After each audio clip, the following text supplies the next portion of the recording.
मिरज तालुक्यातील टाकळी येथे ओढापत्रामध्ये पाण्यात दूध ओतण्यात आल्याचे शुक्रवारी निदर्शनास आले। ओढ्यात ओतण्यात आलेले दूध भेसळयुक्त असल्याचा संशय व्यक्त करण्यात येत आहे। अन्न व औषध प्रशासनाकडून भेसळयुक्त दूध व अन्न भेसळी विरोधात जोरदार कारवाईची मोहीम राबविण्यात येत आहे।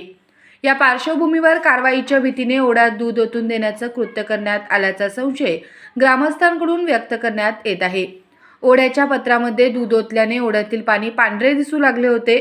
याबाबत अधिक माहिती अशी की मिरज सलगरे रोडवर टाकळी येथे ओढा आहे। ओढ्यामध्ये असलेल्या पाण्यामध्ये अज्ञातांनी मोठ्या प्रमाणात दूध ओतले आहे। ग्रामस्थांना येथील पाणी पांढरे दिसल्यानंतर त्यांनी माहिती घेतली। अज्ञातांनी या ठिकाणी मोठ्या संख्येने दुधाचे कॅन ओढ्यात ओतून रिकामे केल्याचे सांगण्यात येत आहे। राज्यभरात अन्न व औषध प्रशासनाकडून अन्न भेसळी विरोधात कारवाईची मोहीम राबविण्यात येत आहे।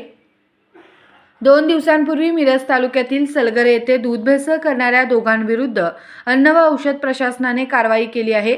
या कारवाईच्या पार्श्वभूमीवरच कारवाई टाळण्यासाठी भेसळयुक्त दूध अशा रीतीने ओढापात्रात ओतून नष्ट करण्याचा प्रयत्न करण्यात आला असावा असा संशय ग्रामस्थ व्यक्त करीत आहेत।